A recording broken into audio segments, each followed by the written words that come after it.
हर हर महादेव। नमामि देवी नर्मदे हर हर। आज महाराज जी अपने आश्रम हनुमान टेकरी सेवा ट्रस्ट संन्यास आश्रम अंबाजी पधारे हैं।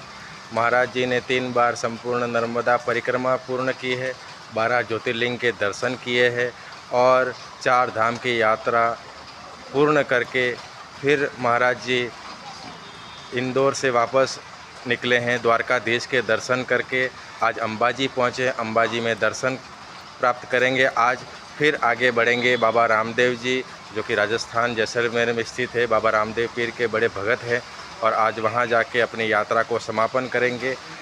मात नर्मदे हर। महाराज जी आपका बहुत बहुत स्वागत है अंबाजी आश्रम में। और सुनाइए, और कैसे रही आपकी यात्रा महाराज जी? भाई ये यात्रा तो क्या है कि जो मुझे जन्म देने वाली मेरी माता जी हैं जी प्रभु, उन माता जी का आशीर्वाद मुझे प्राप्त हुआ है उनके 100 वर्ष पूर्ण होने के बाद जन्म के। जी प्रभु। तो उन्होंने सिर पे हाथ रख दिया कि संसार के किसी भी कोने में चले जाना, तुझे किसी भी प्रकार की कोई कमी नहीं आएगी, संपूर्ण यात्रा करेगा। आज जो मैं मेरे जीवन का लक्ष्य लेके चल रहा हूँ, तो सबसे पहले तो रामा पीर जी के चरण में मैं साइकिल लेकर के गया था, गाड़ी घोड़े सब मेरे पास। जी जी, बहुत बढ़िया। बाकी साइकिल से मैंने यात्रा इसलिए शुरू करी कि मेरे के जीवन की सृष्टि में जो अपना जन्म लेके आया हूँ, इस सृष्टि की सौंदर्यता, अप्रत्यक्ष प्राकृतिक सौंदर्य और सुख का नज़ारा आत्मा से परमात्मा से मिलनसारी करते हुए इस संसार के समक्ष गुजरता चला जाऊं।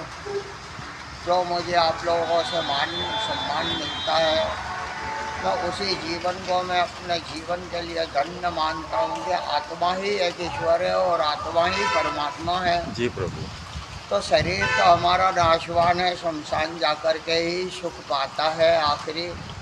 बाकी जीवन में आत्मा से ही आत्मा मिलनसारी होती है। तो किसी योनि में, किसी युग में, किसी मिलनसारी में आपकी हमारी संगत रही है, तो आज फिर परमात्मा शिव शंकर भोलेनाथ की बसाई हुई संसार की दुनिया में आपकी हमारी आत्मा को एक मिला रहे हैं।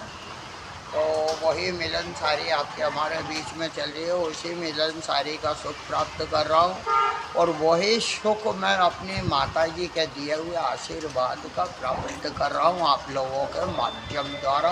बहुत बढ़िया। परमात्मा की सेवा के द्वारा, प्रभु की सेवा। हर हर महादेव। नर्मदे मां निरंजनी सर्व दुख भंजनी कृपा दया निधानी।